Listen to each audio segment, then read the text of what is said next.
Bonjour et bienvenue dans cette 5e vidéo de la série Python spécial Machine Learning. Dans la dernière vidéo, nous avons vu les séquences qui sont des structures de données dans lesquelles les valeurs sont rangées dans un ordre bien précis. On dit qu'elles ont un index. Index 0, index 1, index 2, etc. etc. Aujourd'hui, nous allons voir une autre structure de données qui est le dictionnaire et qui, contrairement aux séquences, est une structure de données qui n'est pas ordonnée. C'est-à-dire que les valeurs n'ont pas d'index. À la place, elles ont ce qu'on appelle des clés. Et ainsi, on peut voir un dictionnaire comme un ensemble d'affectations clés-valeurs. Pour créer un dictionnaire, c'est très simple. Il suffit de mettre entre deux accolades les différentes associations de clés et de valeurs qu'on va avoir dans notre dictionnaire. Donc par exemple, si je crée un dictionnaire dans lequel je vais avoir des associations de traduction français-anglais, je vais alors prendre comme clé des mots français et comme valeur des mots anglais. Donc pour créer une clé, on écrit toujours le nom de la clé entre guillemets ou alors entre apostrophes. Donc par exemple, si je crée une clé chien, ensuite je peux l'associer à la valeur dog en mettant double point et non pas égal, parce que ce n'est pas une affectation, c'est simplement une association à dog. Enfin, je termine mon association par une virgule. Et après ça, je peux aller à la ligne et continuer à créer d'autres associations. Donc c'est parti, je vais continuer mon dictionnaire. Donc voilà, maintenant j'ai créé un premier dictionnaire. Donc ce dictionnaire, je vais peut-être lui donner un autre nom, je vais mettre traduction. Maintenant, si j'exécute mon code, eh bien dans mon explorateur de variables, j'ai le dictionnaire traduction qui est de taille 4, puisqu'il contient 4 associations, qui est affiché. La chose très importante à savoir sur les dictionnaires, c'est qu'on ne peut pas avoir deux fois la même clé dans un dictionnaire. Donc ici, j'ai créé une clé oiseau, je ne peux pas recréer une deuxième clé oiseau.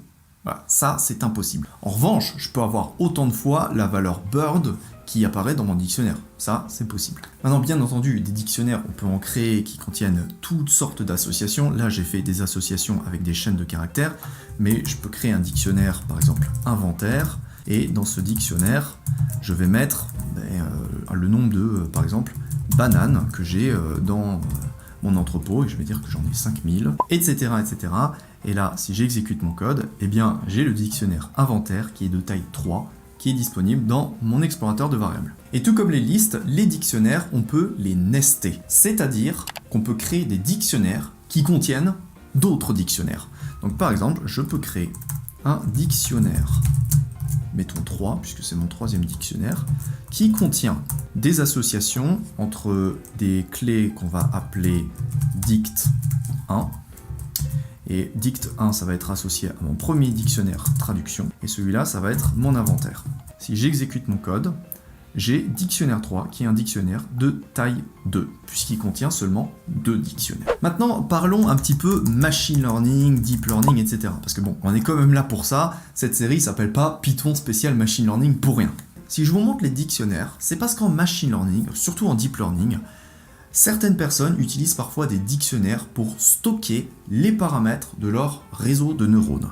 Donc, par exemple, ils créent un dictionnaire paramètres dans lequel eh bien, ils associent des clés, par exemple, comme W0 ou W1 plutôt, en disant que W1, ça va être égal à un tableau NumPy avec les dimensions d'un réseau de neurones. Bon, on n'est pas là pour expliquer comment ça fonctionne un réseau de neurones.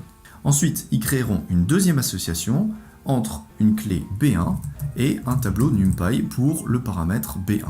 Et ainsi de suite, on se retrouve avec un dictionnaire qui comprend les différents paramètres de notre modèle. Et ensuite, ce dictionnaire, on peut l'utiliser dans différentes fonctions, le modifier, etc., etc.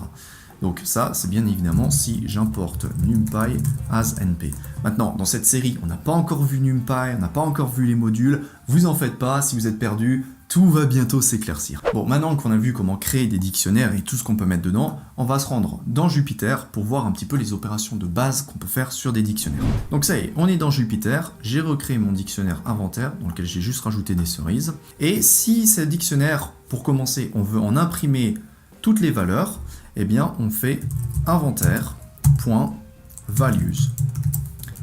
En exécutant notre cellule, on obtient les différentes valeurs qui sont présentes dans notre dictionnaire.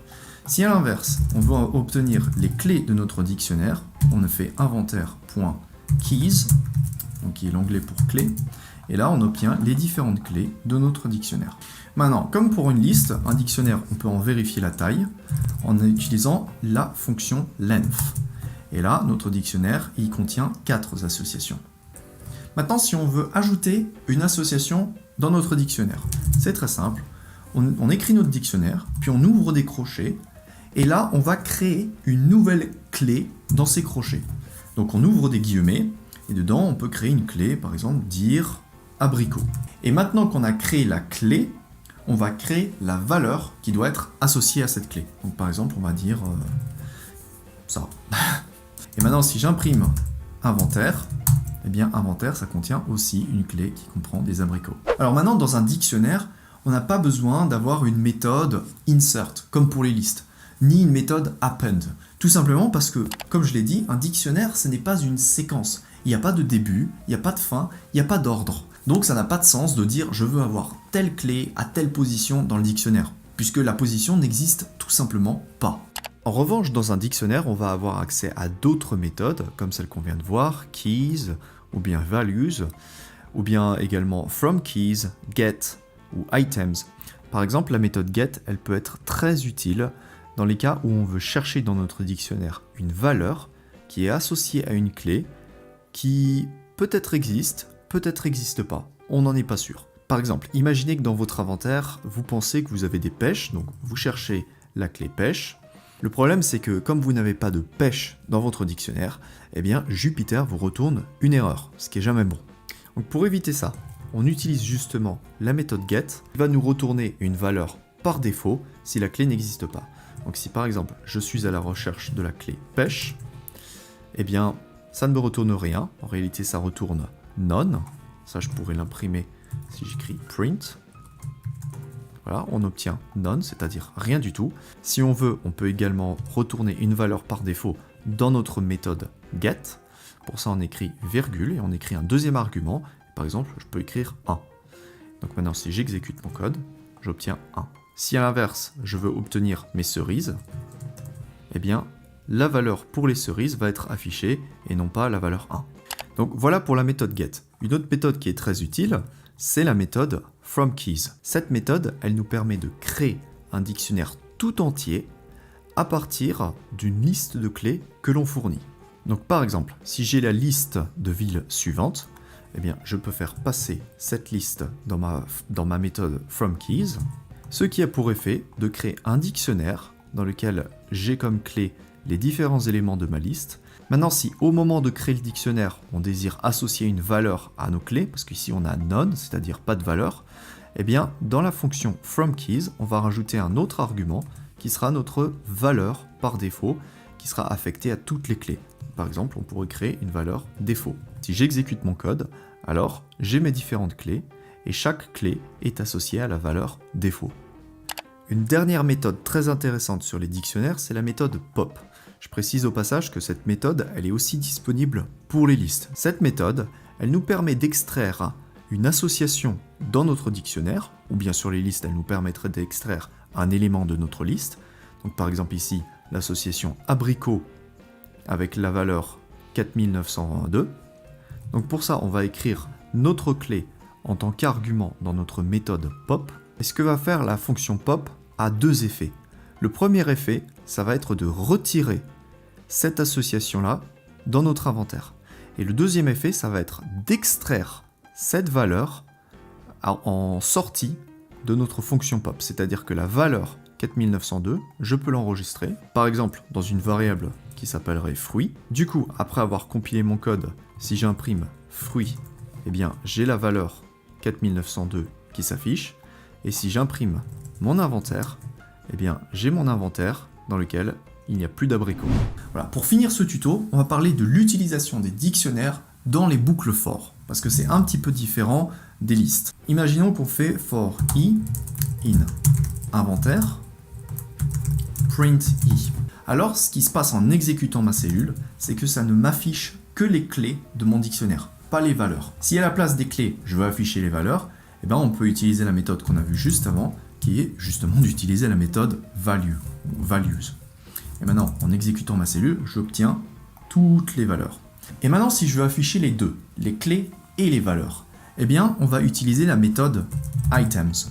Et cette méthode, elle nous retourne deux choses, les clés et les valeurs. Donc, on va respectivement créer une variable k et une variable v. Et maintenant, dans notre print, on va afficher k, puis v.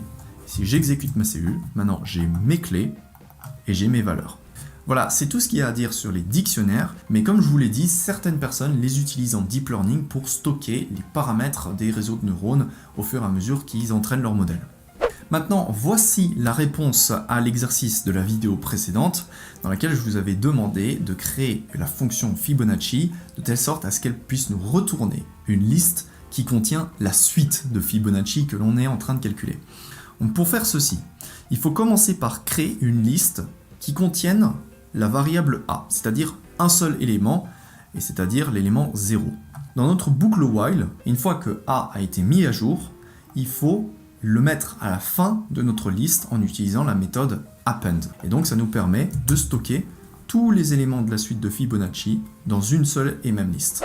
Maintenant, pour cette vidéo, je vous propose l'exercice suivant. Vous allez créer une fonction trier qui prend comme argument un dictionnaire que j'ai appelé classeur. Et ce dictionnaire, il contient deux associations entre une liste et une clé positive et une autre liste et une clé négative.